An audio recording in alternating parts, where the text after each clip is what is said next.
Às vezes, as piores traições vêm de quem mais amamos.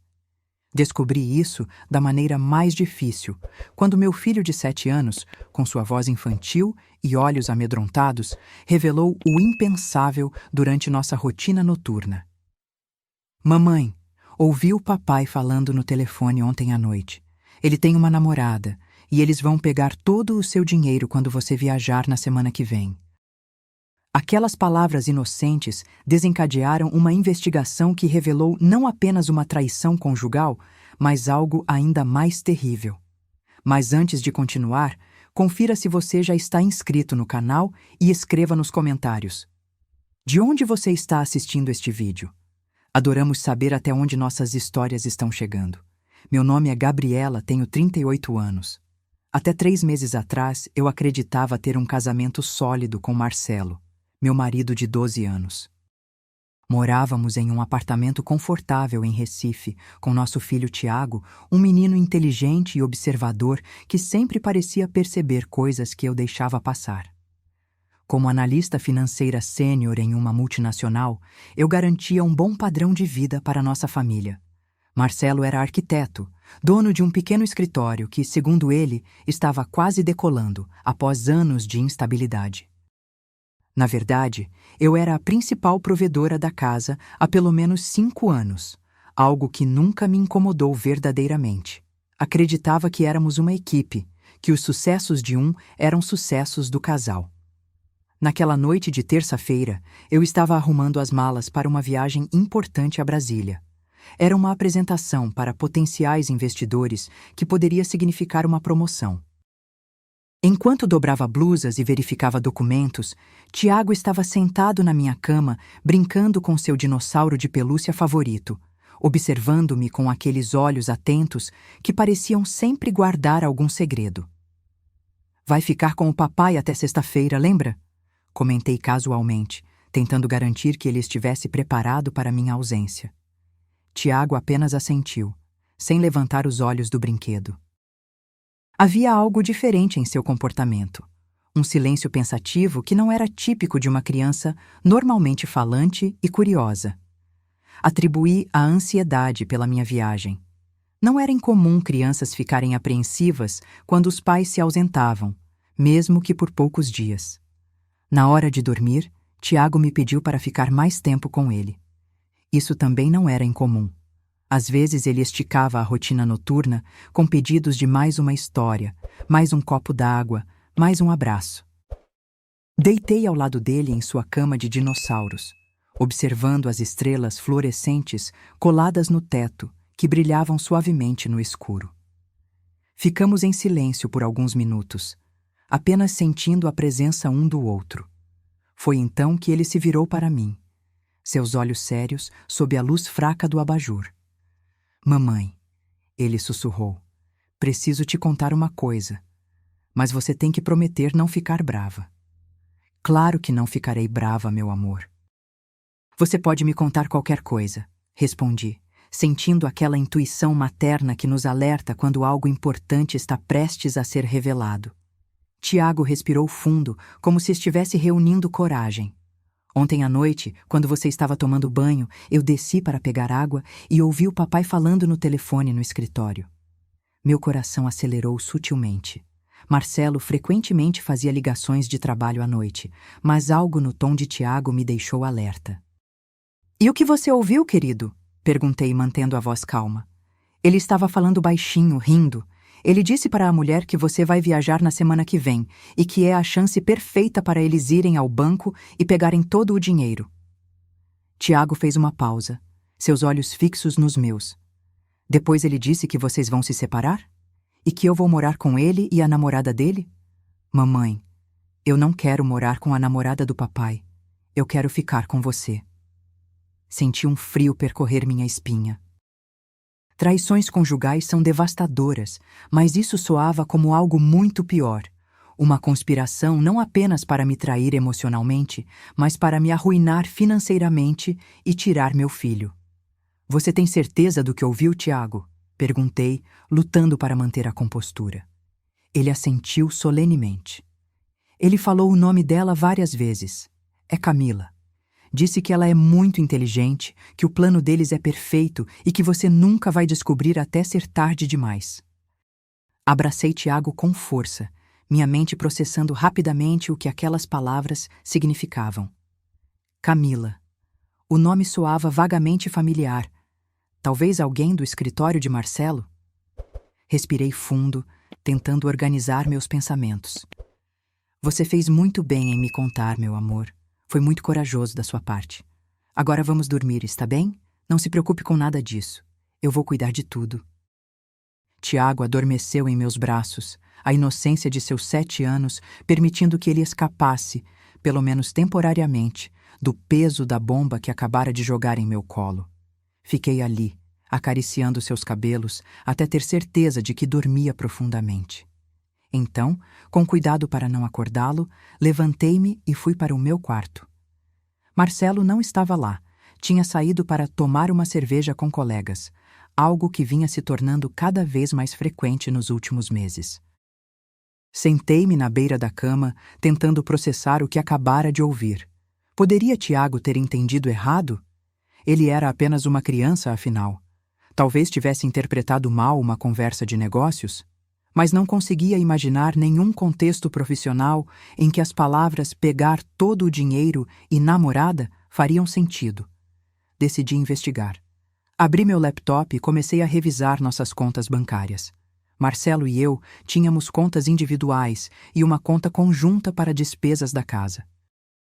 Como eu ganhava significativamente mais, acabava contribuindo com a maior parte do orçamento familiar. Ao examinar os extratos dos últimos 6 meses, notei algo perturbador. Pequenas transferências regulares da nossa conta conjunta para uma conta desconhecida. Nada grande o suficiente para levantar alarmes imediatos. $500 aqui, $800 ali. Mas somadas, ultrapassavam R$20.000. Continuei investigando. Verifiquei meus e-mails e encontrei algo que fez meu sangue gelar. 2 semanas atrás, enquanto eu me recuperava de uma cirurgia de vesícula, Marcelo havia me pedido para assinar alguns documentos urgentes do seguro. Eu estava ainda sob efeito de analgésicos e, confiando completamente nele, assinei sem ler atentamente. Encontrei o e-mail onde ele havia enviado cópias digitalizadas desses documentos para nosso arquivo. Quando abri os anexos, meu estômago afundou. Não era documentação de seguro. Era uma procuração ampla, dando a Marcelo poder para administrar todos os meus bens, fazer transações bancárias em meu nome e até mesmo tomar decisões médicas por mim caso eu fosse considerada incapaz. Outra busca me levou a algo ainda mais perturbador. Um e-mail trocado entre Marcelo e uma corretora de imóveis sobre a finalização da venda do apartamento na próxima semana. Nosso apartamento, comprado principalmente com meu dinheiro, estava sendo vendido sem meu conhecimento? Às 3 da manhã, já havia acumulado evidências suficientes para confirmar que algo muito sério estava acontecendo. Precisava de ajuda profissional. Não podia confrontar Marcelo diretamente.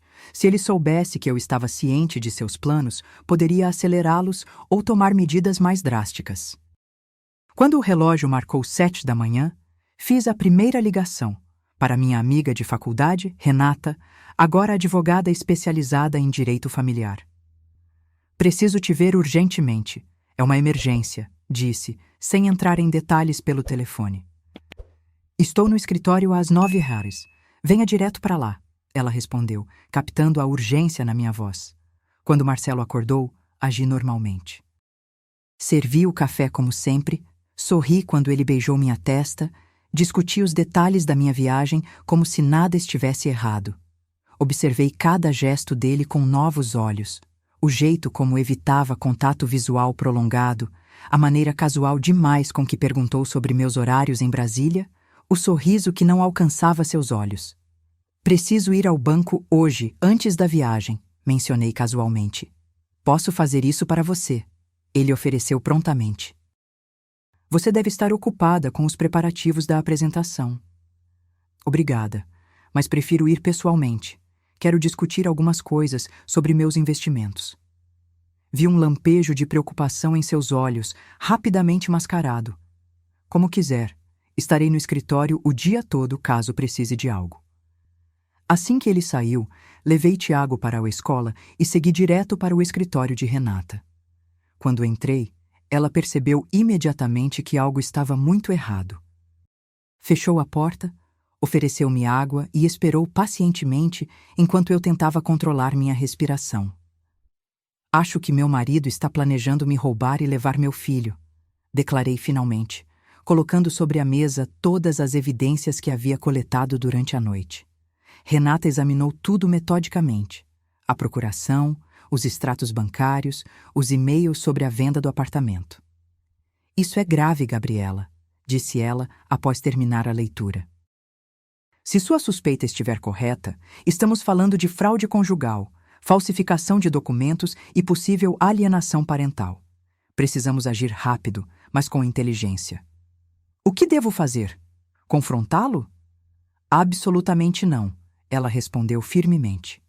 Pelo que você me mostrou, ele tem uma operação elaborada em andamento.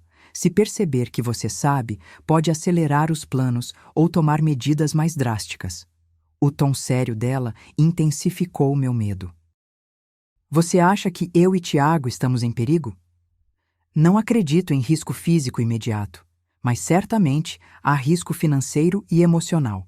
Primeiro, vamos revogar essa procuração imediatamente. Segundo, precisamos congelar suas contas para que ele não possa fazer movimentações sem seu consentimento. Terceiro, precisamos coletar mais evidências para fortalecer seu caso. E a viagem para Brasília? Devo cancelar? Renata pensou por um momento. Não. Na verdade, vamos usar isso a nosso favor. Você fingirá que vai viajar conforme planejado. Isso dará a ele a falsa segurança de que o plano está funcionando. Enquanto isso, estaremos monitorando e documentando cada passo dele. Nas horas seguintes, executamos a primeira fase do plano. Fomos ao cartório e revogamos a procuração. Depois, visitamos o banco onde mantinha minhas principais contas. O gerente, um homem discreto que me atendia há anos, ouviu atentamente enquanto Renata explicava a situação em termos gerais. Precisamos garantir que nenhuma movimentação significativa seja feita sem a autorização presencial e verificação de identidade da senhora Gabriela, explicou Renata. E precisamos que isso seja feito discretamente, acrescentei. Se meu marido tentar fazer qualquer movimentação, não diga que as contas foram bloqueadas. Diga que há um problema técnico, algo que exige minha presença para resolver. O gerente, visivelmente preocupado, assentiu. Faremos tudo conforme solicitado. E recomendo que a senhora retire um extrato detalhado das movimentações dos últimos 12 meses. Pode ser útil identificar padrões que passaram despercebidos. Saí do banco sentindo-me ligeiramente mais segura, mas ainda profundamente abalada. Como chegamos a este ponto? Como eu, uma profissional bem-sucedida, analista financeira acostumada a detectar irregularidades, não havia percebido o que acontecia sob meu próprio teto? Não se culpe, disse Renata, como se lesse meus pensamentos. Predadores emocionais são mestres em manipulação. Eles contam com a confiança como sua principal arma. Nossa próxima parada foi no escritório de um investigador particular recomendado por Renata. Paulo era um ex-policial com experiência em casos de fraude conjugal. Com sua ajuda, elaboramos um plano para monitorar os movimentos de Marcelo durante minha suposta viagem. Vou instalar câmeras discretas em áreas comuns da casa, sala, cozinha, entrada, explicou Paulo. Nada nos quartos ou banheiros, claro. Também vamos monitorar as atividades bancárias e seguir ele fisicamente se necessário. Isso é legal? Questionei, preocupada. As câmeras em sua própria residência são totalmente legais, desde que você, como proprietária, consinta, respondeu Renata.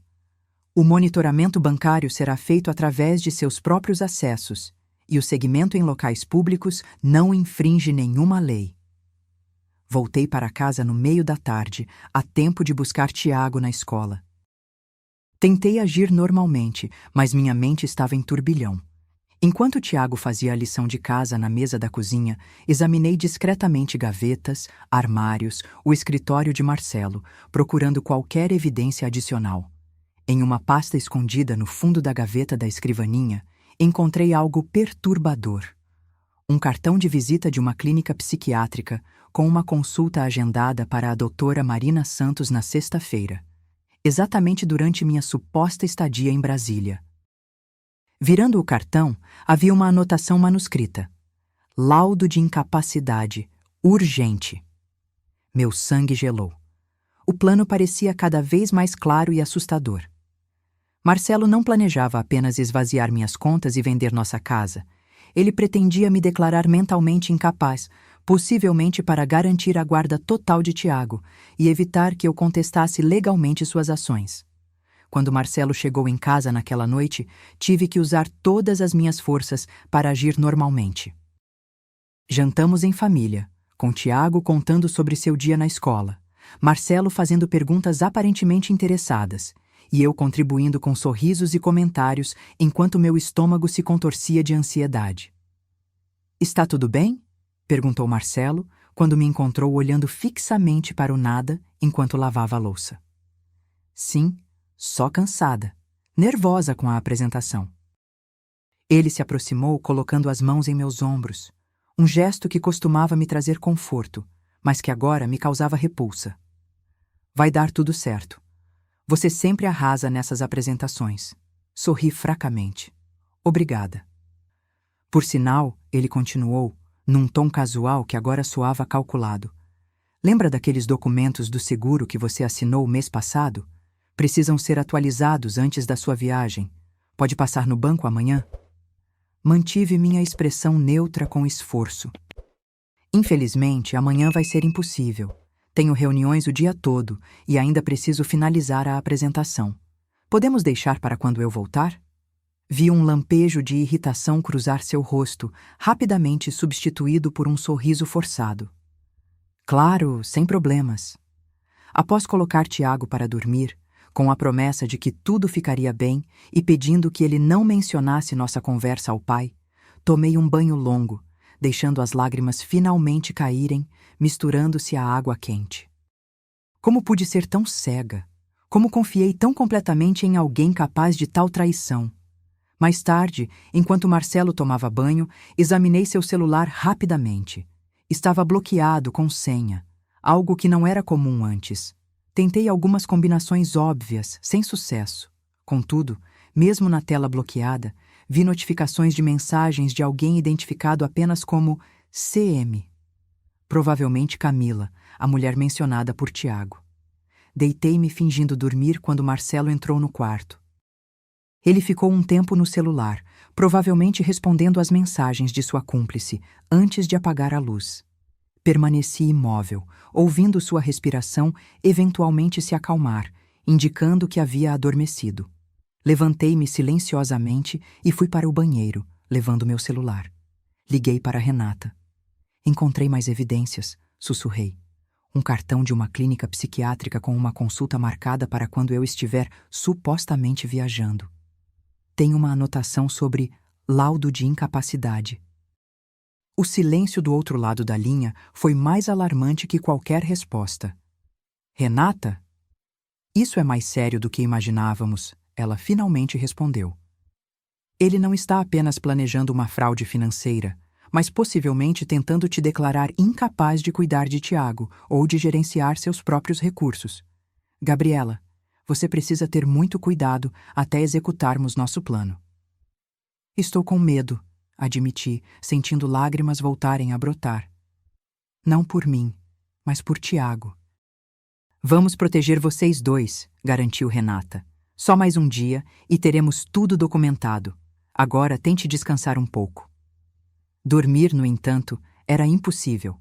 Deitada ao lado do homem que planejava minha ruína, passando as horas revisando mentalmente cada momento dos últimos anos, procurando sinais que deveria ter notado. Os jantares de trabalho cada vez mais frequentes. As viagens que não resultavam em novos projetos.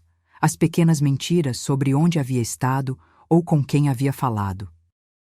A forma como começou a criticar sutilmente meu trabalho, minha dedicação à carreira, insinuando que eu negligenciava a família.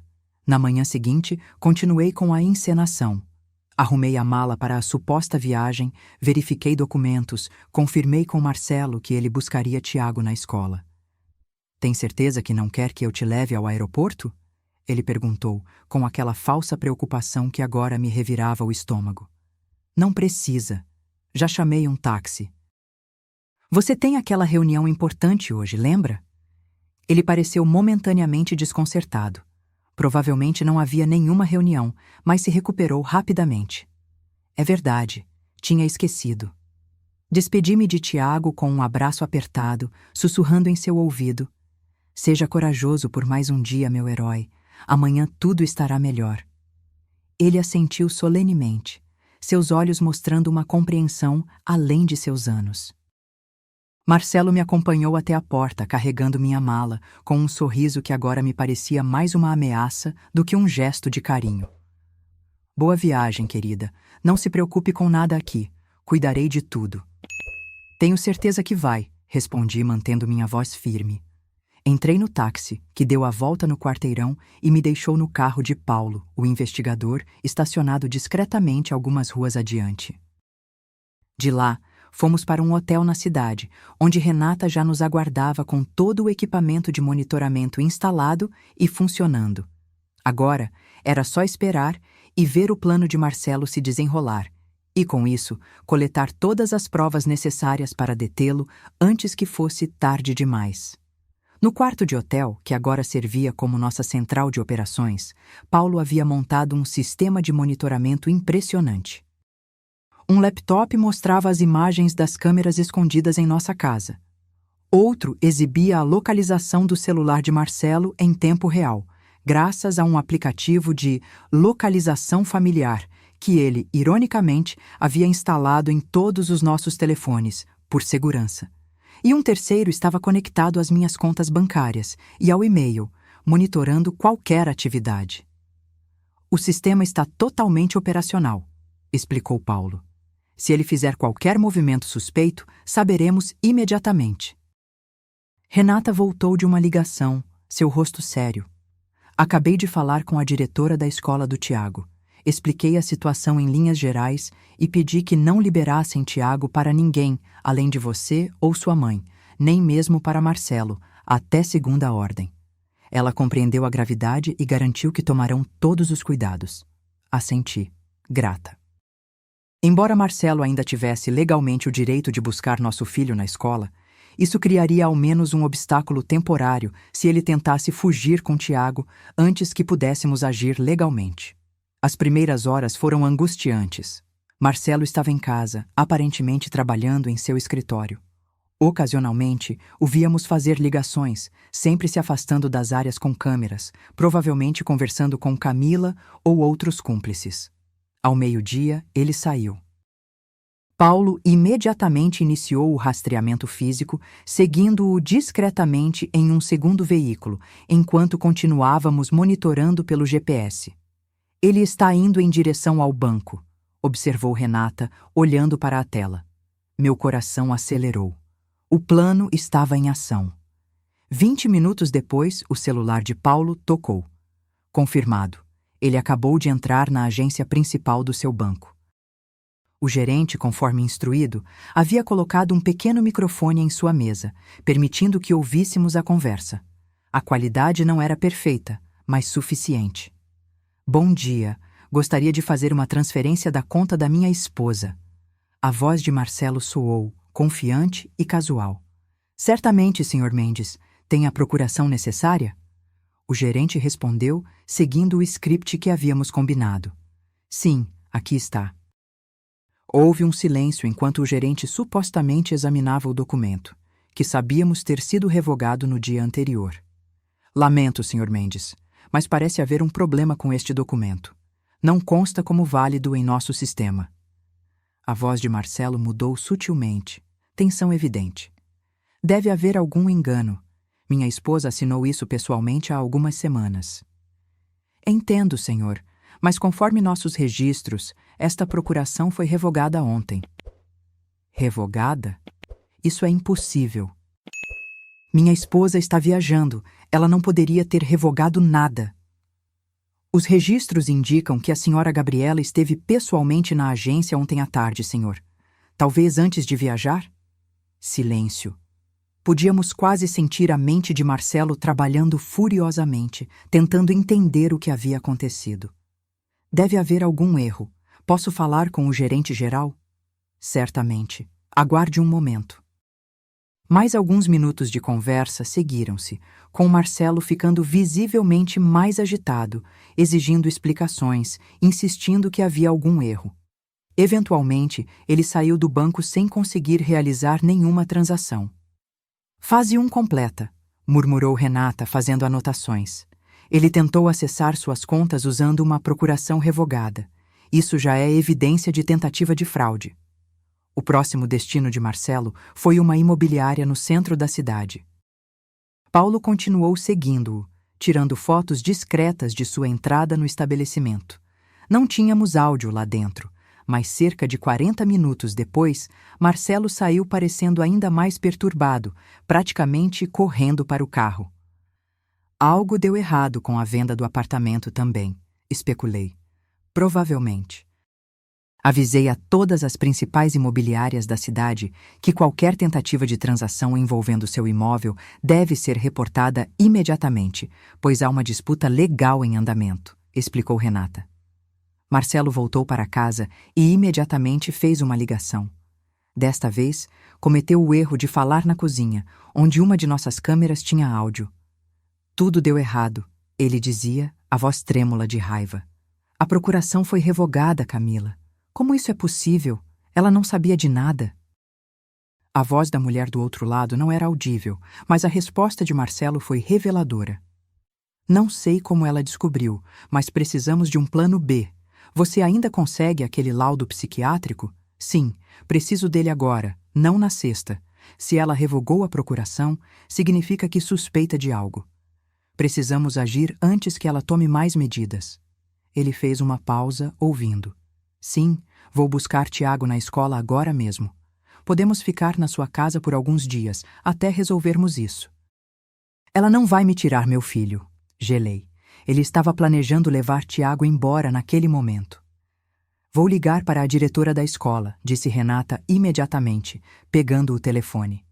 Enquanto isso, observamos pelo GPS Marcelo saindo novamente, desta vez em direção à escola de Tiago. Paulo continuava seguindo-o, mantendo-nos informados. 15 minutos de pura agonia se passaram até Renata receber a ligação da diretora. Ele está aqui, exigindo levar Tiago, informou a diretora, sua voz baixa e tensa. Disse que é uma emergência familiar. Estamos mantendo a posição conforme combinado, dizendo que só podemos liberar o menino para sua mãe ou avó, seguindo instruções deixadas esta manhã. Ele está muito alterado. Por favor, mantenha Tiago seguro dentro da escola, pediu Renata. Se a situação escalar, não hesite em chamar a polícia. Mais 10 minutos tensos se passaram. Então Paulo ligou. Ele desistiu. Saiu da escola sozinho, claramente furioso. Está voltando para casa agora. Respirei aliviada, embora soubesse que a crise estava longe de terminar. Hora de passarmos para a próxima fase, declarou Renata. Já temos evidências suficientes da tentativa de fraude. Agora precisamos garantir a segurança física de Tiago e obter uma medida protetiva contra Marcelo. Ela fez algumas ligações, acionando contatos no tribunal e na polícia. Em menos de uma hora, um juiz de plantão havia analisado as evidências preliminares e emitido uma medida cautelar de proteção, impedindo Marcelo de se aproximar de mim ou de Tiago até a resolução do caso. Também autorizou a busca e apreensão de documentos e dispositivos eletrônicos em nossa residência, para a preservação de provas. Vamos buscar Tiago agora, disse Renata. A polícia encontrará Marcelo em casa e entregará a ordem judicial. Seus pertences essenciais e os de Tiago serão recolhidos por um oficial e vocês ficarão em um local seguro até que tudo se resolva. 2 horas depois, abracei meu filho na sala da diretoria da escola, tentando conter as lágrimas para não assustá-lo ainda mais. Ele parecia confuso, mas aliviado ao me ver. Papai veio me buscar mais cedo, mas a diretora não deixou, ele explicou. Ele estava muito bravo. Sei disso, meu corajoso. Você está seguro agora. Vamos para um lugar especial por alguns dias, só nós dois, como uma pequena aventura. Ele assentiu, segurando minha mão com força. O plano mau do papai não funcionou, né? A simplicidade de sua pergunta quebrou meu coração. Não, meu amor, não funcionou, graças a você. Fomos para um flat reservado por Renata em um bairro distante, com segurança 24 horas. Lá, encontramos roupas e itens básicos que haviam sido recolhidos de nossa casa por uma oficial feminina, acompanhada da minha mãe, que agora nos esperava com o jantar pronto. Minha filha, por que não me contou antes? Minha mãe murmurou, seus olhos cheios de preocupação, enquanto Tiago brincava com os brinquedos que ela prudentemente havia trazido. Eu mesma descobri ontem, mãe, respondi baixinho. Não tinha certeza até confirmar tudo. Enquanto Tiago assistia desenhos animados na sala, contei à minha mãe toda a história. O sussurro de Tiago, a procuração fraudulenta, as transferências suspeitas, o plano de me declarar incapaz. Ela ouviu em silêncio, seu rosto envelhecendo 10 anos à medida que eu falava. Sempre desconfiei dele, confessou finalmente. Aquele charme excessivo, a forma como se irritava quando questionado, como sutilmente diminuía suas conquistas. Mas nunca imaginei que chegaria a este ponto. Naquela noite, depois que Tiago finalmente adormeceu, exausto pelos eventos do dia, recebi uma ligação de Paulo. A operação foi bem sucedida. A polícia encontrou Marcelo em casa e entregou a ordem judicial. Ele reagiu mal inicialmente, tentou negar tudo, mas quando mencionaram as evidências e a possibilidade de prisão preventiva, acabou cooperando. Os dispositivos eletrônicos e documentos foram apreendidos para análise forense. E agora? Agora esperamos. A investigação formal foi aberta. Seus advogados prepararão o processo de divórcio e a justiça decidirá as consequências legais das ações dele. Enquanto isso, a medida protetiva garante que ele não possa se aproximar de você ou de Tiago. Após desligar, fiquei observando meu filho dormir, suas feições pacíficas contrastando com o turbilhão de emoções dentro de mim. Como explicar a uma criança que seu pai, a pessoa que deveria protegê-lo, estava disposto a usar até mesmo ele como peça em um esquema fraudulento? Como ajudá-lo a entender algo que nem mesmo eu conseguia processar completamente? Na manhã seguinte, acordei com o som de Tiago e minha mãe na cozinha, preparando o café da manhã. Por um momento, senti uma pontada de normalidade, o cheiro de café fresco, risadas vindas da cozinha. Então, a realidade voltou como uma onda fria. Meu celular vibrou. Uma mensagem de Marcelo. Precisamos conversar. Isso é um grande mal-entendido. Não acredite no que estão te dizendo sobre mim. Pense em Tiago, no nosso casamento. Por favor. Mostrei a mensagem a Renata assim que ela chegou, por volta das 9h. Clássica manipulação, ela comentou balançando a cabeça. Não responda. Qualquer comunicação a partir de agora deve ser feita através dos advogados. Ele vai tentar contatar Tiago? Provavelmente. Já conversamos sobre como monitorar isso, mas precisamos também preparar Tiago. Ele é jovem, mas entende mais do que imaginamos, como provou ao nos alertar sobre tudo. Tiago retornou da cozinha, carregando orgulhosamente um copo de suco que havia preparado para mim. Enquanto bebia, observei seu rosto em busca de sinais de angústia, mas ele parecia surpreendentemente adaptado à situação, quase aliviado. Tiago, precisamos conversar sobre algumas coisas importantes, comecei, escolhendo cuidadosamente as palavras. Sobre o papai e o que aconteceu ontem. Ele assentiu solenemente, sentando-se ao meu lado no sofá. Por enquanto, vamos ficar aqui, só nós dois e a vovó. É mais seguro assim. E o papai não poderá nos visitar por um tempo. Por que ele queria levar nosso dinheiro e me levar embora? Perguntou diretamente, sua percepção me surpreendendo novamente. Sim, em parte por isso. O papai fez algumas escolhas muito erradas e agora precisa enfrentar as consequências dessas escolhas. Como quando eu quebrei o vaso da vovó de propósito e fiquei sem videogame por 2 semanas. Sorri tristemente com a comparação. Algo assim, só que muito mais sério. Escolhas de adultos têm consequências maiores. Ele vai para a cadeia? A pergunta direta me pegou desprevenida. Olhei para Renata, que fez um leve aceno de cabeça. Honestidade era importante, mesmo com crianças. Talvez por um tempo. Isso vai depender de muitas coisas que ainda estão sendo investigadas. Mas o importante é que você saiba que nada disso é sua culpa e que você fez a coisa certa ao me contar o que ouviu. Eu sei, ele respondeu, com uma maturidade que apertou meu coração. A professora sempre diz que mentir e roubar é errado, não importa quem faz. Puxei-o para um abraço, inspirando o cheiro de shampoo infantil em seus cabelos. Você é muito corajoso e inteligente, sabia? Ele assentiu contra meu ombro. Posso jogar videogame agora? A transição abrupta para assuntos cotidianos quase me fez rir em meio às lágrimas. Crianças têm essa capacidade maravilhosa de processar o trauma e seguir em frente, focando no que é imediato e tangível. Claro que pode, meu amor. Enquanto ele se entretinha com o jogo, Renata me atualizou sobre os próximos passos legais. A audiência preliminar estava marcada para a próxima semana. Enquanto isso, os investigadores continuariam analisando as evidências apreendidas. Recebi uma ligação do delegado responsável pelo caso, ela informou.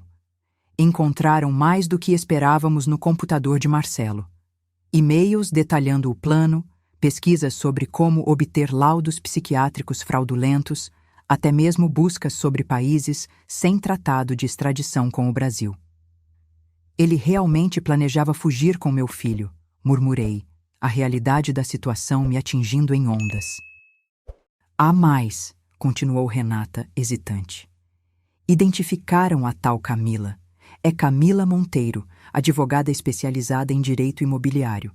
Aparentemente, eles têm um relacionamento há pelo menos 2 anos, mas a conspiração para fraudar você começou há aproximadamente 8 meses. 2 anos. Enquanto eu cuidava de nossa família, trabalhava para sustentar nosso padrão de vida, Marcelo mantinha um caso. A dor da traição emocional, que quase havia sido ofuscada pela gravidade da conspiração financeira, voltou com força total. Ela também será investigada como co-conspiradora? Perguntei. Certamente. Os e-mails mostram que ela foi fundamental na elaboração do plano. De fato, pode ter sido a idealizadora principal. No dia seguinte, recebi um telefonema inesperado, da mãe de Marcelo, Dona Cecília. Hesitei em atender, temendo que fosse uma tentativa de manipulação a pedido dele, mas decidi ouvir o que ela tinha a dizer. Gabriela, minha filha, estou chocada com tudo isso. Sua voz tremia. Quero que saiba que nem eu, nem o pai dele apoiamos o que Marcelo fez. Estamos devastados. Dona Cecília, por favor, não diga nada. Só ouça. Conheço meu filho. Sempre foi assim, desde pequeno. Quando não conseguia o que queria, recorria a meios desonestos. Tentamos corrigir, mas... Talvez tenhamos sido permissivos demais. Talvez... Ela fez uma pausa, respirando fundo. O que quero dizer é... Entendemos se você nunca mais quiser que nos aproximemos de Tiago, mas... Ele é nosso único neto. Se um dia puder encontrar em seu coração um lugar para nos permitir vê-lo, mesmo que supervisionado. A sinceridade em sua voz me comoveu. Não era justo punir os avós pelos crimes do filho, especialmente quando pareciam genuinamente horrorizados com suas ações. Não vou impedir que Tiago veja os avós, Dona Cecília. Vocês sempre foram carinhosos com ele. Mas precisamos de tempo, e qualquer visita terá que ser cuidadosamente planejada, pelo menos por enquanto. Obrigada, minha filha. É mais do que merecemos. Nos dias seguintes, começamos a estabelecer uma nova rotina. Tiago iniciou sessões com uma psicóloga infantil especializada em trauma familiar, recomendada por Renata. Eu alternava entre trabalhar remotamente e cuidar dos detalhes práticos de nossa nova situação, transferir Tiago temporariamente para uma escola mais próxima do flat, reorganizar questões financeiras, preparar-me emocionalmente para a audiência. Minha chefe, ao saber da situação em linhas gerais, foi surpreendentemente compreensiva. Tome o tempo que precisar, Gabriela. Sua segurança e a do seu filho vêm em primeiro lugar. A vaga e a promoção estarão esperando quando você voltar. Uma semana após a descoberta, chegou o dia da audiência preliminar. Vesti meu melhor conjunto, um blazer azul marinho sobre uma blusa branca, calça social preta, uma armadura profissional que me dava a sensação de controle quando tudo mais parecia desmoronar. Deixei Tiago com minha mãe e segui com Renata para o fórum. No corredor, avistei Marcelo pela primeira vez desde aquela manhã em que me despedi, fingindo ir para o aeroporto. Ele parecia abatido, com olheiras profundas e uma barba por fazer que nunca permitiria em tempos normais. Ao lado dele estava um homem mais velho que reconheci como Dr. Matias, um advogado criminalista conhecido na cidade. Nossos olhares se cruzaram brevemente. Vi uma mistura de emoções em seus olhos, raiva, medo, talvez até mesmo vergonha. Desviei o olhar, determinada a não deixar que qualquer resquício de sentimentos complicasse este momento. A audiência foi surpreendentemente breve. O juiz revisou as evidências preliminares, ouviu as argumentações de ambos os advogados e tomou sua decisão. A medida protetiva seria mantida, o processo de investigação criminal continuaria, e Marcelo ficaria temporariamente impedido de qualquer contato com Tiago até uma avaliação psicossocial completa. Dado o volume e a gravidade das evidências apresentadas, declarou o juiz, determino também o bloqueio de bens do réu até a conclusão do processo, para garantir eventuais restituições e compensações à vítima. Quando saímos do tribunal, senti uma estranha mistura de alívio e tristeza. Era uma vitória, sim, mas uma vitória vazia. Ninguém realmente ganha quando uma família se desintegra dessa maneira.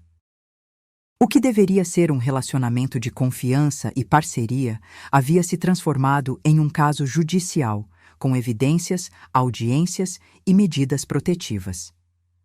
Como você está se sentindo? Perguntou Renata, enquanto caminhávamos para o estacionamento. Honestamente, não sei. Aliviada que o sistema está funcionando a nosso favor? Triste que chegamos a este ponto? Furiosa pelo que ele tentou fazer? Culpada por não ter percebido antes? Suspirei. Talvez um pouco de tudo. É perfeitamente normal sentir-se assim. Você passou por uma traição devastadora, tanto emocional quanto financeira. Levará tempo para processar tudo isso. No caminho de volta, recebi uma mensagem do meu chefe. Soube que correu tudo bem hoje. Orgulhosos de você aqui no escritório. Quando estiver pronta para voltar, sua mesa está esperando. Aquele pequeno gesto de normalidade em meio ao caos trouxe lágrimas aos meus olhos. Em algum momento, a vida continuaria. Haveria trabalho, escola para Tiago, talvez até mesmo novos relacionamentos eventualmente. Mas naquele momento, tudo parecia suspenso em um limbo de processos judiciais e corações partidos. Quando voltei ao flat, Tiago correu para mim, ansioso por notícias. Como foi, mamãe? Você viu o papai? Sentei-me com ele no sofá, escolhendo cuidadosamente minhas palavras. Vi sim. O juiz, que é como um árbitro que decide o que é justo, falou que precisamos continuar morando separados do papai por enquanto, para que todos fiquem seguros enquanto os adultos resolvem algumas coisas complicadas. E quando vou poder ver o papai de novo? A pergunta que eu temia. Ainda não sabemos, querido. Por enquanto, o juiz disse que é melhor vocês não se encontrarem. Mas isso pode mudar no futuro, dependendo de como as coisas evoluírem. Ele assentiu, pensativo. Tá bom. A psicóloga me disse que não é minha culpa que o papai fez coisas erradas. É verdade, né? Absolutamente verdadeiro, respondi puxando-o para perto. Nada disso é sua culpa. Na verdade, você foi muito corajoso e inteligente em me contar o que ouviu. Você nos salvou, sabia? Um pequeno sorriso apareceu em seu rosto.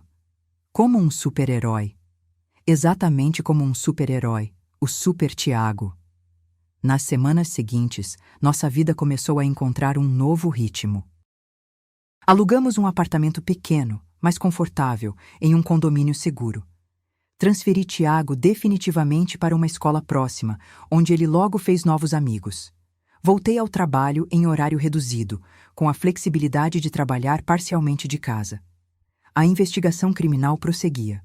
As análises forenses dos computadores e telefones de Marcelo e Camila revelaram um plano ainda mais elaborado do que suspeitávamos inicialmente.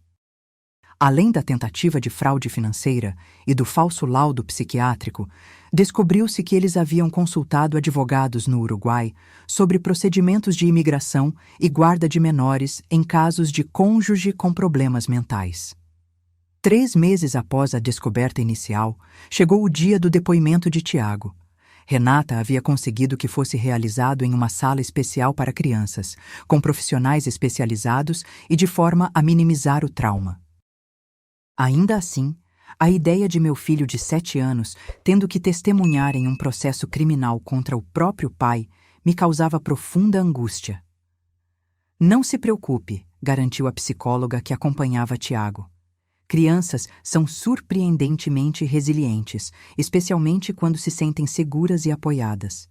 E Tiago tem mostrado uma capacidade notável de processar o que aconteceu de forma saudável. O depoimento durou menos de 1 hora.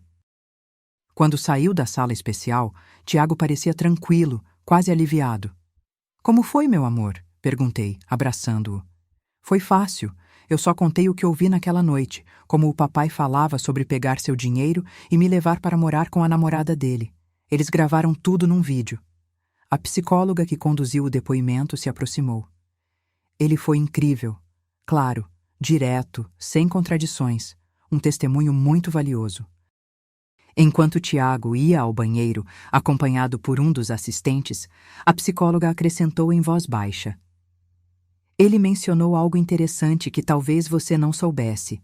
Aparentemente, não foi a primeira vez que ele ouviu seu marido planejando algo assim. Segundo Tiago, meses antes, ele já havia escutado conversas suspeitas, mas não entendeu completamente o que significavam na época. Aquela informação foi como uma facada. Por quanto tempo Marcelo havia planejado tudo? Quantas conversas meu filho ouviu sem que eu soubesse? Ele está lidando bem com isso, continuou a psicóloga, notando minha expressão. Na verdade, parece sentir-se empoderado por ter sido capaz de proteger você. É uma inversão interessante do papel parental tradicional, mas neste caso específico, parece estar tendo um efeito positivo na autoestima dele. 1 semana depois, recebi uma ligação de Renata. Tenho novidades, anunciou ela. Marcelo está propondo um acordo. Que tipo de acordo? Ele se declararia culpado de tentativa de fraude e falsificação de documentos, concordaria com o divórcio em termos favoráveis a você, renunciaria à guarda compartilhada de Tiago até uma reavaliação psicológica completa e faria restituição financeira por qualquer dano comprovado.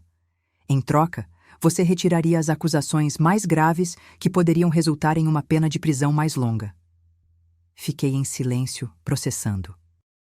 Não precisa decidir agora, continuou Renata. É uma proposta que merece consideração cuidadosa. O que você aconselha? De um lado, um acordo garantiria um desfecho mais rápido, evitaria um julgamento potencialmente traumático e, ainda assim, resultaria em consequências significativas para ele. De outro, há o princípio da justiça plena. Ele planejou algo extremamente grave e poderia enfrentar a totalidade das consequências legais. E quanto a Camila, ela também está propondo um acordo? Não. Curiosamente, eles parecem ter se voltado um contra o outro. Ela está alegando que foi manipulada por Marcelo, que ele a convenceu de que você era abusiva e que tudo o que estavam fazendo era para proteger Tiago. Isso é absurdo. Existem e-mails provando que ela estava ativamente envolvida no planejamento. Sim, e é por isso que a defesa dela provavelmente não será bem-sucedida. Mas é interessante como esses relacionamentos baseados em traição geralmente terminam com mais traição. Nos dias seguintes, refleti profundamente sobre o acordo proposto. Conversei com minha terapeuta, com minha mãe e até mesmo, de forma simplificada, com Tiago.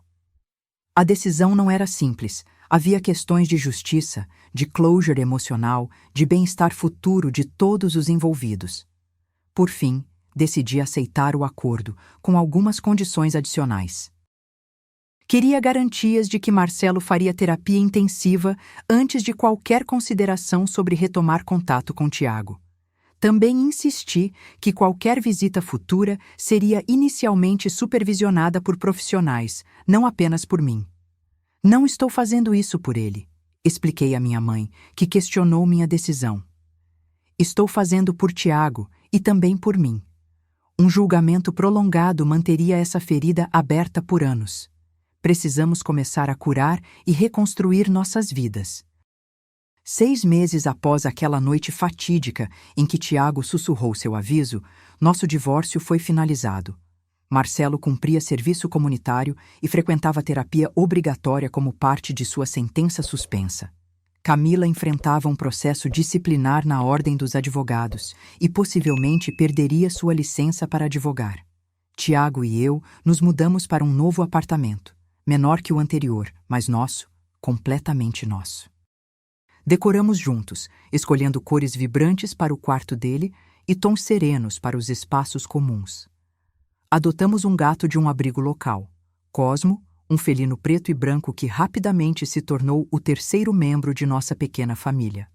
No trabalho, recebi a tão esperada promoção. O aumento salarial nos deu mais estabilidade, permitindo que eu contratasse uma babá para ficar com Tiago quando precisava trabalhar até mais tarde. Lentamente, estávamos reconstruindo uma nova normalidade.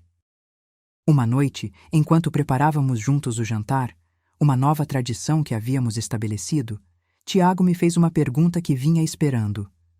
Mamãe, você acha que um dia vou poder ver o papai de novo? Coloquei a faca de lado e me agachei para ficar na altura dos seus olhos. Acredito que sim, quando for seguro e saudável para vocês dois. Seu pai está recebendo ajuda agora, aprendendo a lidar melhor com seus sentimentos e ações. Quando os médicos disserem que ele está pronto, e se você quiser, vocês poderão se encontrar novamente. Eu quero, ele disse simplesmente. Não agora, mas algum dia. Ele ainda é meu pai, né? Sim, meu amor. Ele sempre será seu pai, mesmo que tenha cometido erros graves. Tiago assentiu, aparentemente satisfeito com a resposta, e voltou a misturar a salada que preparávamos. Observei-o com uma mistura de orgulho e admiração.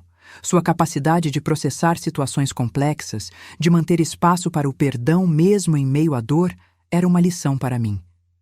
1 ano depois do incidente, como passamos a chamá-lo, celebramos com um pequeno ritual. Não era exatamente uma comemoração, afinal, ninguém celebra a descoberta de uma traição devastadora, mas um reconhecimento de nossa jornada, de nossa sobrevivência, de nossa força. Fizemos um piquenique no parque, apenas nós dois e Cosmo, que insistiu em acompanhar-nos em uma coleira, mais para nossa tranquilidade do que para o deleite dele. Levamos os pratos favoritos de Tiago, jogamos frisbee, tiramos fotos bobas. À noite, depois que Tiago adormeceu, sentei-me na varanda de nosso novo apartamento com uma taça de vinho, contemplando as estrelas. Pensei em como um simples sussurro infantil havia alterado completamente o curso de nossas vidas. Mamãe, papai tem uma namorada, eles vão pegar seu dinheiro. Palavras inocentes que desmascaram uma traição sofisticada, um alerta de uma criança que salvou sua mãe da ruína. Meu telefone vibrou com uma notificação. Era uma mensagem da minha terapeuta, respondendo a uma reflexão que eu havia compartilhado mais cedo. Às vezes, precisamos perder algo valioso para ganhar algo inestimável. A verdade, a autenticidade, a chance de reconstruir a vida em bases mais sólidas. Ergui minha taça em um brinde silencioso às estrelas, a Tiago, a mim mesma. Ao fim de um capítulo doloroso e ao começo de um novo, escrito em nossos próprios termos. A jornada não havia sido fácil, e certamente ainda haveria desafios pela frente. Mas quando olhava para trás, para aquela noite que dividiu minha vida em antes e depois, já não sentia apenas dor e traição. Sentia também gratidão pelo sussurro corajoso do meu filho, pela força que descobri em mim mesma, pela autenticidade da vida que agora construíamos juntos. De todas as lições que aprendi nesse ano turbulento, talvez a mais valiosa tenha sido esta. Às vezes, a verdade chega até nós pelos mensageiros mais inesperados, nos momentos mais improváveis, e nossa tarefa não é apenas ouvi-la, mas ter a coragem de agir a partir dela. 2 anos se passaram desde a noite do sussurro. Tiago agora estava com 9 anos, mais alto, mais confiante, ainda inteligente e observador, mas também mais relaxado, mais criança. A terapia, o tempo e a estabilidade de nosso novo lar haviam feito maravilhas. Eu havia sido promovida novamente, agora liderando uma equipe inteira. O trabalho era desafiador, mas gratificante, e o equilíbrio que encontrei entre carreira e maternidade me dava uma sensação de realização que não conhecia antes. Quanto a Marcelo, após completar seu programa de terapia intensiva e cumprir todas as exigências legais, ele havia começado visitas supervisionadas com Tiago 6 meses atrás. Inicialmente 1 vez por mês, em uma sala especial com um terapeuta familiar presente, agora ocorriam quinzenalmente em um parque ou lanchonete. Foi difícil para mim permitir esses encontros, mas os especialistas garantiram que seria benéfico para Tiago, e ele claramente queria ver o pai. Estabeleci limites rigorosos, nada de presentes extravagantes, nenhuma promessa irrealista, nenhuma menção a voltar a ser uma família. Surpreendentemente, Marcelo respeitava essas regras. Numa tarde de domingo, enquanto esperava Tiago retornar de um encontro com o pai, recebi uma mensagem de Marcelo. Estamos a caminho. Ele quer te mostrar algo que fizemos juntos.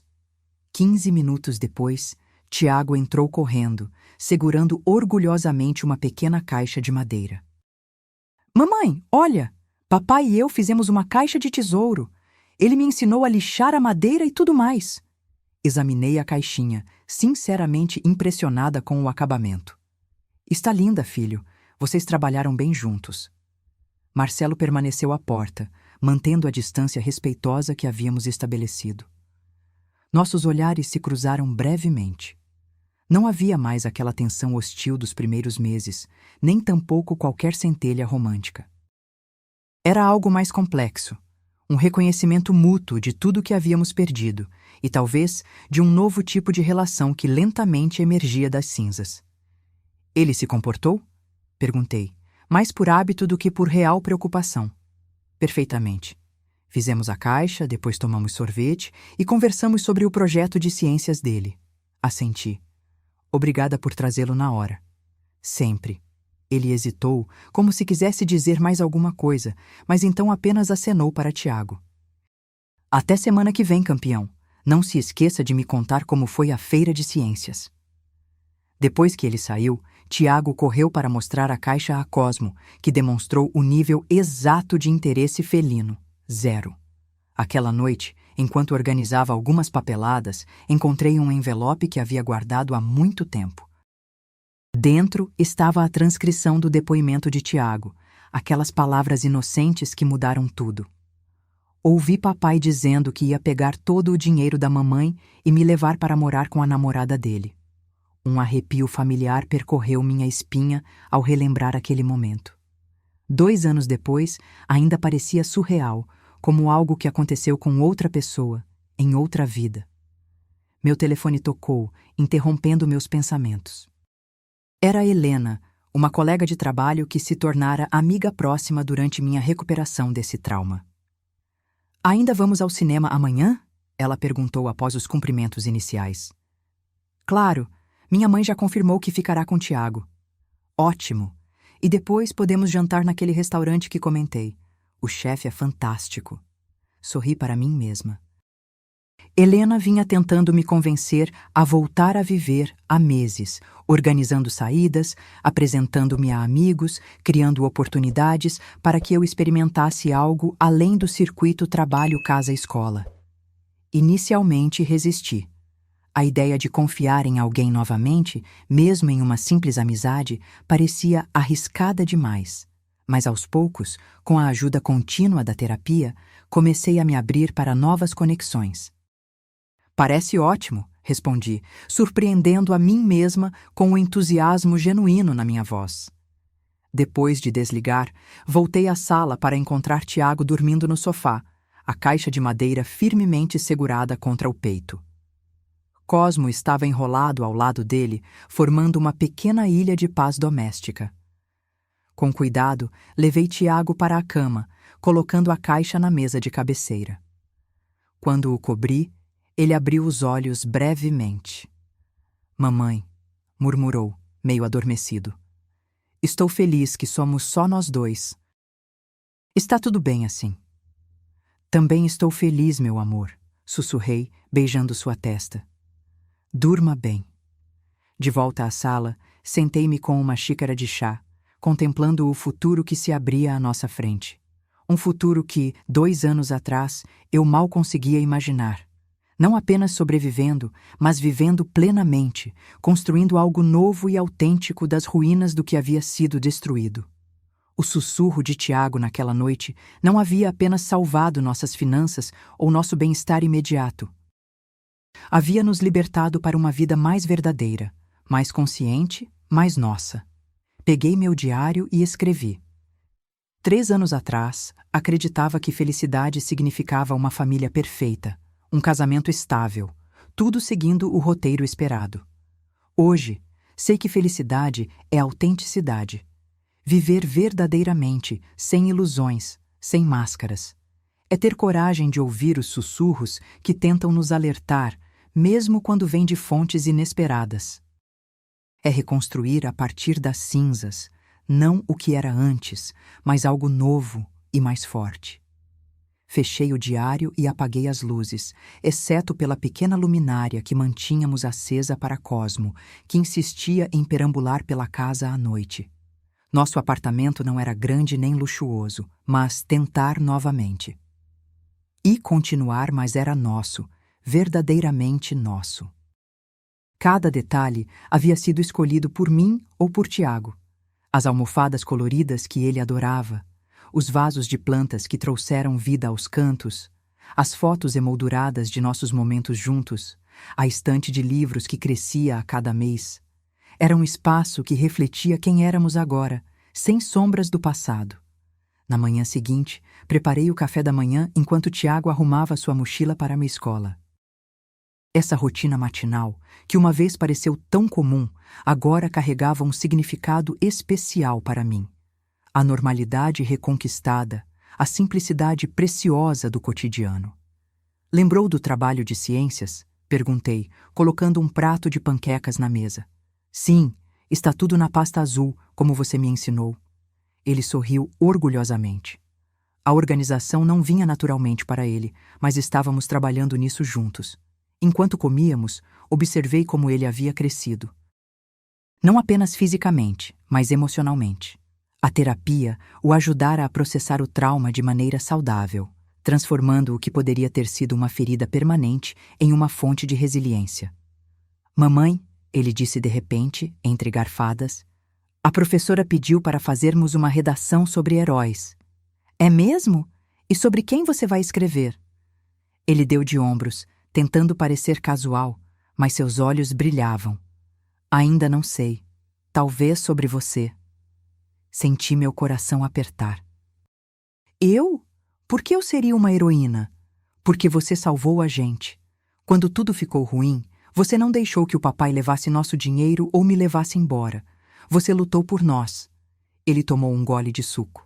Como a Mulher Maravilha, só que sem o laço mágico. Ri, engolindo a emoção que ameaçava me dominar.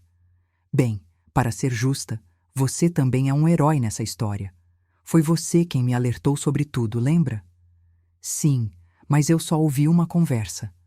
Você fez todo o resto. Como a Sara da minha sala disse, você é uma mãe leoa. Sara disse isso? Sim, quando eu contei que você impediu o papai de levar todo o nosso dinheiro. Ela disse que a mãe dela também é uma leoa, mas de um jeito diferente. Sorri, surpreso por como crianças processam situações complexas de maneiras surpreendentemente diretas. Depois de deixá-lo na escola, dirigi para o trabalho pensando em sua descrição. Uma mãe leoa. Era verdade. Quando ameaçaram meu filhote, descobri uma força que não sabia possuir. A mulher insegura que duvidava de suas decisões, que se perguntava se era egoísta por perseguir uma carreira, que se desculpava constantemente, havia desaparecido. Em seu lugar, surgiu alguém que sabia exatamente o que queria e o que merecia, para si e para seu filho. Aquele dia no trabalho foi particularmente agitado. Estávamos finalizando um grande projeto e, como gerente da equipe, precisava coordenar diversas pessoas e prazos. Antes, esse nível de responsabilidade me deixaria ansiosa, preocupada em desapontar alguém. Agora, enfrentava os desafios com uma nova confiança. Se podia desmantelar uma conspiração contra mim e reconstruir minha vida do zero, certamente podia gerenciar um projeto corporativo. Durante o almoço, encontrei Helena no café da empresa. Ela estava animada sobre nosso programa para aquela noite. Então, o filme começa às 19h, mas pensei que poderíamos jantar antes. Tem um novo restaurante italiano a 2 quadras do cinema. O que acha? Parece ótimo, respondi, genuinamente entusiasmada com a perspectiva de uma noite fora. Minha mãe chega às 18h para ficar com Tiago. Perfeito. Ela hesitou por um momento, então acrescentou. Convidei um amigo para se juntar a nós no jantar. Acho que vocês se dariam bem. Ele é professor de história na universidade, recém-divorciado, muito gentil e inteligente. Senti um leve desconforto. Helena, isso parece suspeitamente com um encontro às cegas. Ela sorriu, nem um pouco arrependida. Talvez seja, mas é apenas um jantar casual. Se você não gostar dele, vamos simplesmente ao cinema e pronto, sem pressão. Pensei por um momento. Havia passado 3 anos focada exclusivamente em superar o trauma, cuidar de Tiago e reconstruir minha carreira. A ideia de conhecer alguém novo, romanticamente ou não, parecia simultaneamente estranha e intrigante. Tudo bem, concordei finalmente. Mas prometa que não vai ser estranho se eu não quiser nada além de uma conversa amigável. Prometo. Eduardo é muito tranquilo. Ele passou por algo semelhante ao que você viveu, então entende a importância de ir devagar. Aquela informação me intrigou, mas decidi não fazer mais perguntas. Descobriria sobre Eduardo diretamente se a conversa seguisse naturalmente nessa direção. À tarde, recebi uma notificação que me surpreendeu. Um e-mail do advogado de Marcelo informando que ele havia aceitado uma oferta de emprego em outra cidade, a cerca de 3 horas de distância. Conforme o acordo legal que tínhamos estabelecido, ele precisava me notificar sobre qualquer mudança que pudesse afetar as visitas com Tiago. A mensagem era respeitosa, garantindo que Marcelo continuaria comprometido com as visitas quinzenais, dispondo-se a fazer o trajeto e mantendo a programação atual.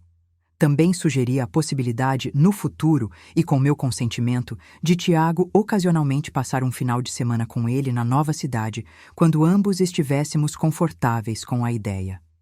Reli o e-mail várias vezes, tentando identificar meus sentimentos. Não havia raiva ou ressentimento, apenas uma leve sensação de alívio. A distância física criaria uma separação natural que poderia ser saudável para todos nós. Ao mesmo tempo, o compromisso de Marcelo em manter as visitas, apesar da distância, indicava que ele estava levando a sério seu papel de pai, dentro dos novos parâmetros que estabelecemos.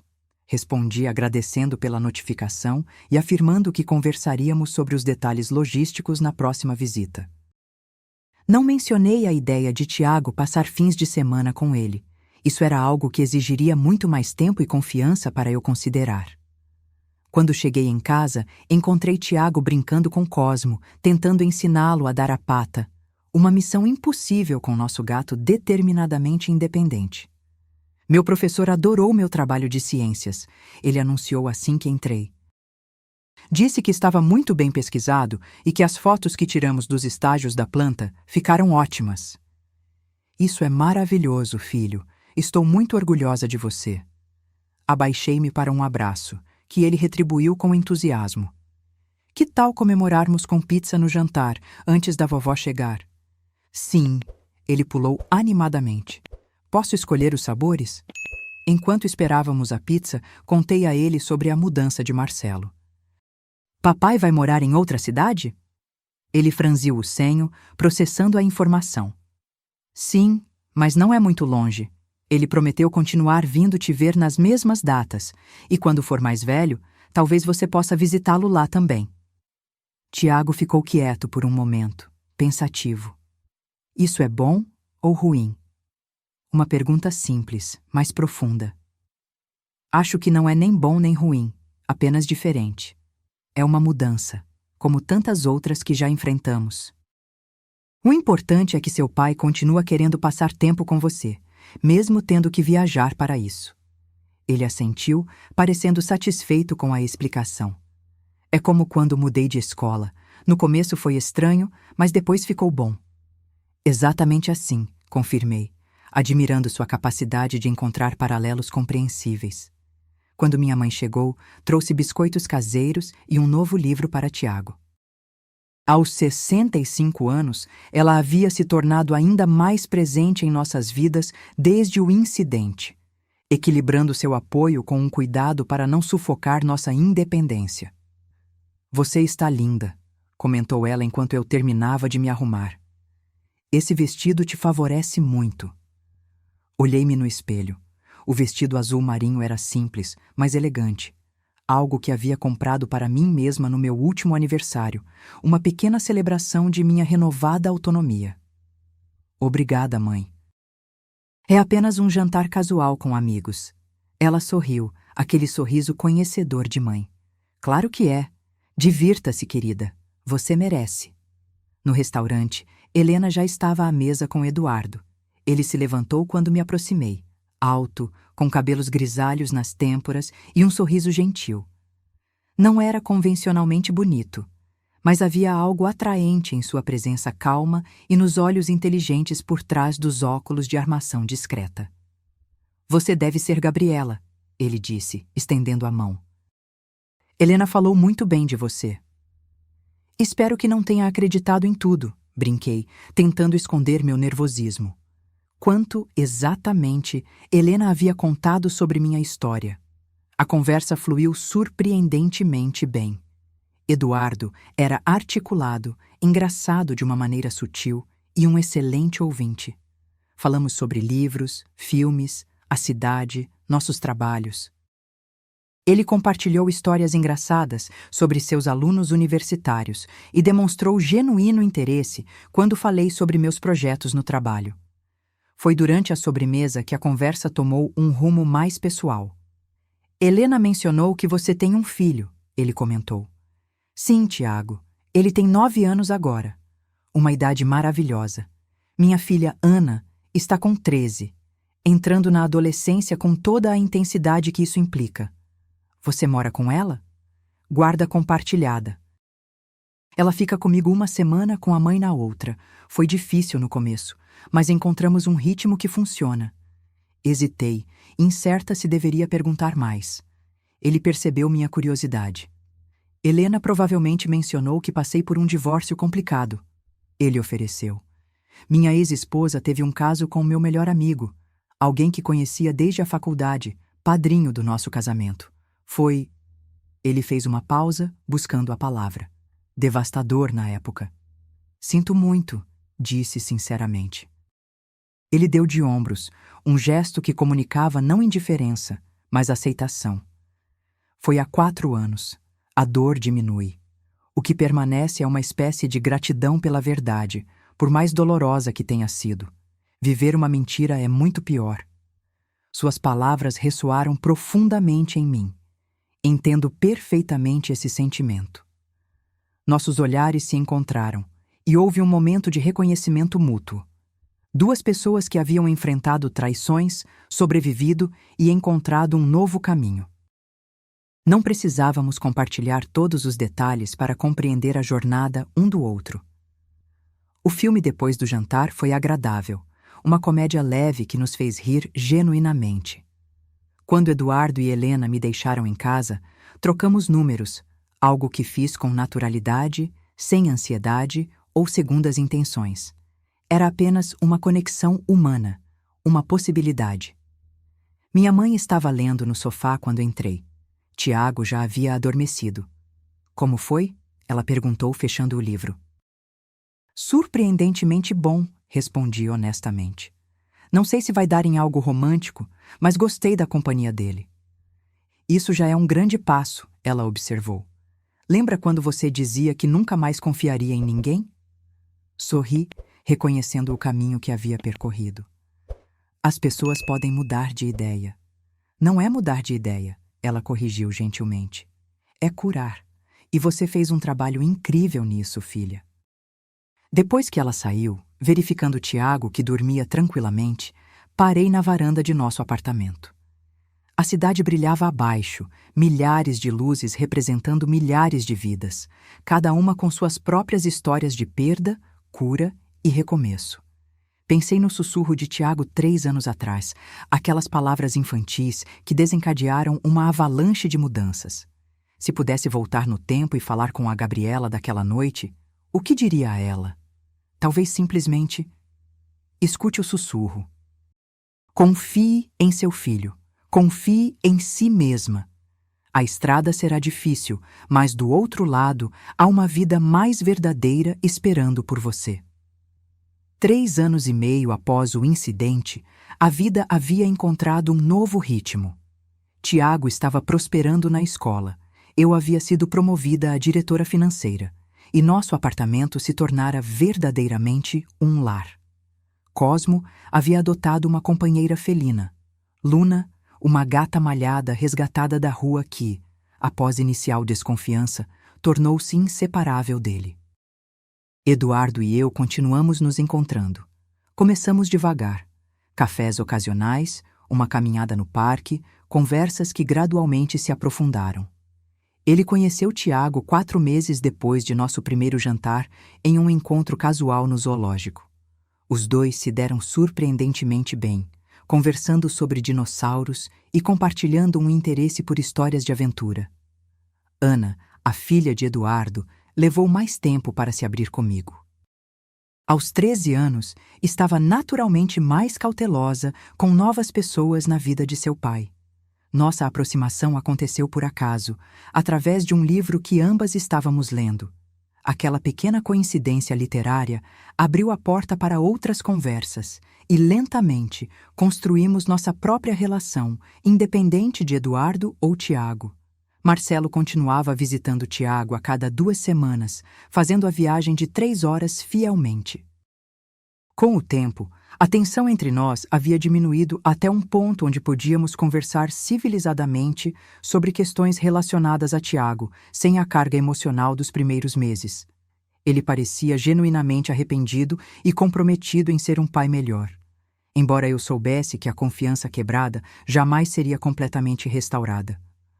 Camila havia se declarado culpada de cumplicidade em tentativa de fraude e perdera sua licença para advogar.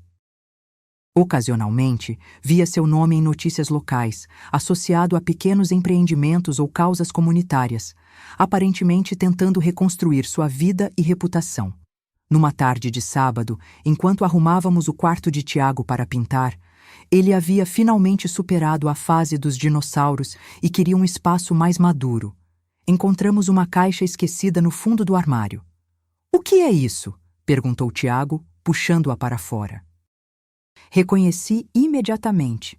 Era a caixa onde havíamos guardado memórias da antiga vida, incluindo algumas fotos de família com Marcelo, cartões e pequenas lembranças que não quisemos descartar completamente, mas também não queríamos exibir. "São algumas coisas antigas", expliquei. "Quer dar uma olhada?" Ele assentiu curioso. Sentamo-nos no chão e abrimos a caixa juntos. A primeira foto mostrava Marcelo segurando Tiago recém-nascido no hospital, seu rosto radiante de orgulho paterno. Papai parece tão feliz aqui, comentou Tiago, estudando a imagem. Ele estava, confirmei. Foi um dos dias mais felizes para todos nós. Continuamos explorando o conteúdo. Fotos de aniversários, férias na praia, momentos comuns que na época pareciam garantidos, eternos. Havia uma estranha desconexão ao ver aquelas imagens agora, como olhar para a vida de estranhos, embora reconhecesse nossos rostos. Você acha que ele era feliz conosco? Tiago perguntou repentinamente. Antes de conhecer aquela mulher? A pergunta me pegou desprevenida. Era algo que eu mesma havia me questionado inúmeras vezes nos meses após a descoberta. Acredito que sim, à sua maneira. Respondi cuidadosamente. As pessoas são complicadas, Tiago. Seu pai nos amava, mas tinha problemas que não conseguia resolver. Inseguranças, frustrações. Em vez de enfrentá-los honestamente, ele fez escolhas que machucaram todos nós, inclusive a ele mesmo. Tiago processou isso em silêncio, olhando para outra foto. Os três em um parque de diversões, todos sorrindo para a câmera. Às vezes, sinto falta de como era antes, ele admitiu. Não quero que vocês voltem a ficar juntos nem nada assim, acrescentou rapidamente. Só sinto falta de ter um pai em casa todos os dias. Abracei-o, sentindo seu corpo ainda infantil contra o meu. É perfeitamente normal sentir falta disso, meu amor. As coisas mudaram de uma forma que ninguém planejou. Mas olha quanto crescemos, quanto aprendemos, e seu pai ainda faz parte da sua vida, apenas de uma maneira diferente. Ele assentiu contra meu ombro. E agora temos o Eduardo e a Ana também. E Cosmo e Luna. Exatamente. Nossa família apenas se transformou, cresceu de maneiras que não esperávamos. Ele se afastou, pegando algo mais da caixa, um pequeno dinossauro de pelúcia desgastado que havia sido seu favorito aos 5 anos. Seu rosto se iluminou com reconhecimento. Rex! Pensei que tinha perdido ele para sempre. Estava guardando para um momento especial, confessei. Ele abraçou o brinquedo com uma mistura de nostalgia e alegria. Então, colocou-o cuidadosamente na prateleira acima de sua cama, um pedaço do passado que merecia um lugar no presente. Continuamos a esvaziar o quarto, pintando as paredes em um tom de azul escolhido por Tiago. Eduardo e Ana se juntaram a nós mais tarde, trazendo pizza e transformando a tarefa em uma pequena celebração. Observando os 4 de nós, cobertos de tinta, rindo e compartilhando histórias, senti uma onda de gratidão.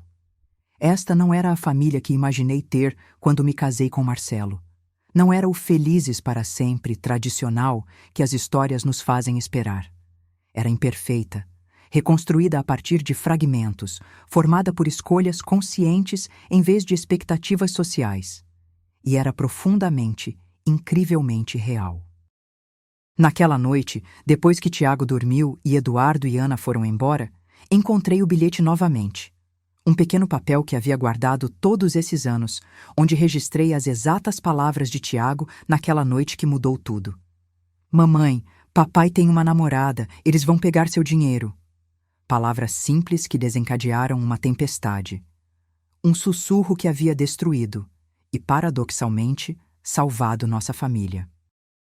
Guardei o bilhete de volta em meu diário e fui até a janela, observando a cidade adormecida. Em algum lugar lá fora, outras famílias enfrentavam suas próprias crises, suas próprias verdades dolorosas.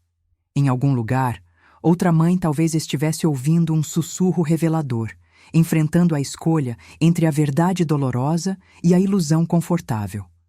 Para ela, para todas as que viriam depois de mim, eu desejava coragem. Coragem para ouvir, para agir, para reconstruir. Para acreditar que do outro lado da tempestade existe um novo começo esperando. Antes de dormir, enviei uma mensagem para Eduardo. Obrigada por hoje. Significa muito para Tiago e para mim. Sua resposta veio quase imediatamente. Somos nós que agradecemos por deixarem a gente fazer parte disso. Sorri para o telefone, ainda surpresa com a facilidade desse novo relacionamento. A honestidade refrescante, o respeito mútuo, a ausência de jogos emocionais ou manipulações. Era como se, tendo enfrentado o pior, ambos valorizássemos profundamente a simplicidade de uma conexão genuína. 5 anos após o incidente, nossa vida havia se transformado de maneiras que jamais poderia prever naquela noite fatídica. Tiago, agora com 12 anos, alternava seu tempo entre nosso apartamento e a casa que Eduardo e eu havíamos comprado juntos, uma residência espaçosa com um pequeno jardim, perto o suficiente da escola para que ele pudesse ir de bicicleta. Ana, aos 17, estava se preparando para a universidade, mas ainda passava os fins de semana conosco, quando não estava com a mãe. Marcelo continuava presente na vida de Tiago, agora com visitas mensais mais longas, já que a distância tornava o esquema quinzenal impraticável. Para minha surpresa, ele e Eduardo desenvolveram uma relação cordial, focada exclusivamente no bem-estar de Tiago, algo que parecia impossível nos primeiros anos. Na manhã do 5º aniversário do Dia do Sussurro, como ainda chamávamos em nossa família interna, recebi uma ligação inesperada. Era Tiago, ligando da escola. Mamãe, esqueci de te contar. Preciso levar uma redação sobre a pessoa que mais admiro amanhã. Já escrevi, mas queria te mostrar antes de entregar. Claro, filho. Vejo quando você chegar em casa. Na verdade, ele continuou, um pouco hesitante. Queria que você lesse agora. Enviei para seu e-mail. Intrigada com sua urgência, abri o e-mail assim que desligamos. O título da redação me fez parar. Minha mãe, a heroína que escutou. Com o coração acelerado, comecei a ler. A pessoa que mais admiro no mundo é minha mãe, Gabriela. Quando eu tinha apenas 7 anos, ouvi uma conversa que não deveria ter ouvido. Meu pai planejando levar todo o dinheiro da nossa família e me afastar dela. Assustado e confuso, contei o que ouvi para minha mãe, em um sussurro antes de dormir. Muitos adultos não teriam acreditado em uma criança. Muitos teriam ignorado, achando que era apenas imaginação. Mas minha mãe escutou. Realmente escutou. E então, agiu com coragem para proteger nossa família. Nos anos seguintes, ela reconstruiu nossa vida do zero. Encontrou uma nova casa para morarmos, continuou trabalhando duro e, mais importante, nunca me fez sentir como se eu tivesse destruído nossa família ao contar a verdade. Em vez disso, ela me ensinou que a honestidade, mesmo quando dolorosa, é sempre o melhor caminho. Minha mãe não é perfeita. Às vezes, ela trabalha demais, se preocupa demais, e ainda fica triste às vezes pensando no passado. Mas ela me mostrou que podemos superar os momentos mais difíceis se tivermos coragem e integridade. Hoje, temos uma nova família, diferente, reconstruída, mas cheia de amor verdadeiro. Tenho um padrasto que respeita minha mãe e me trata como se fosse seu próprio filho. Tenho uma quase irmã que me ensina coisas de adolescente. Ainda vejo meu pai regularmente, e ele também está tentando ser uma pessoa melhor. Tudo isso existe porque minha mãe teve a coragem de ouvir um sussurro e a força para enfrentar a verdade, por mais dolorosa que fosse. É por isso que ela é a pessoa que mais admiro no mundo. Quando terminei de ler, as lágrimas corriam livremente pelo meu rosto. A redação capturava, com a clareza direta de um pré-adolescente, exatamente o que havíamos vivido juntos. Mais do que isso, mostrava como Tiago havia processado aqueles eventos traumáticos e extraído deles lições positivas sobre honestidade, coragem e recomeço. Respondi ao e-mail com mãos trêmulas. Estou sem palavras, meu filho. Esta é a coisa mais bonita que alguém já escreveu sobre mim.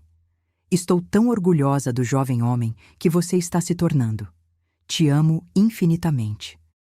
Naquela noite, durante o jantar, comemoramos o aniversário do Sussurro, como fazíamos todos os anos, com um bolo especial e pequenos presentes simbólicos trocados entre todos nós. Era nossa tradição peculiar, uma celebração não da traição que havia acontecido, mas da verdade que nos libertou e da nova vida que construímos depois. Eduardo levantou sua taça. Um brinde ao sussurro que mudou tudo. E a coragem de ouvir, acrescentei. E a nossa família estranha e maravilhosa, completou Tiago, fazendo todos rirem. Mais tarde, quando a casa finalmente silenciou, sentei-me na varanda com Eduardo, observando as estrelas. 5 anos, murmurei, quase para mim mesma. Às vezes parece que foi ontem, outras vezes sinto como se fosse uma vida inteira atrás. Eduardo segurou minha mão. Sabe o que mais admiro em você? Como transformou uma traição devastadora em um novo começo. Muitas pessoas teriam se fechado completamente, teriam se tornado amargas e cínicas. Acredite, passei por essa fase também, confessei. Houve momentos em que jurei nunca mais confiar em ninguém. O que mudou? Refleti por um momento. Tiago. Observar como ele continuava aberto ao mundo, apesar de tudo que vivenciou, me fez perceber que também precisava permanecer aberta. Que fechar meu coração seria outra forma de deixar Marcelo vencer. Eduardo assentiu, compreendendo. As crianças têm muito a nos ensinar, se soubermos ouvir. Sim, concordei. E às vezes, um simples sussurro pode mudar o curso de toda uma vida. Naquela noite, deitada ao lado de Eduardo, pensei em todas as diferentes versões de mim mesma que haviam existido nos últimos 5 anos. A esposa confiante que não suspeitava de nada, a mulher traída e devastada, a mãe determinada a proteger seu filho a qualquer custo, a profissional que reconstruiu sua carreira, a pessoa que lentamente reaprendeu a confiar e amar novamente. Cada versão havia sido necessária. Cada experiência havia contribuído para me tornar quem eu era agora. O sussurro de Tiago não havia apenas salvado nossas finanças ou nosso bem-estar imediato. Havia iniciado uma jornada de autodescoberta e crescimento que, apesar de toda a dor, eu não trocaria por nada. Enquanto adormecia, senti uma profunda paz. Não porque tudo fosse perfeito, a vida nunca é, mas porque finalmente entendi que nossa história não era definida pelo que havíamos perdido, mas pelo que havíamos construído a partir das cinzas.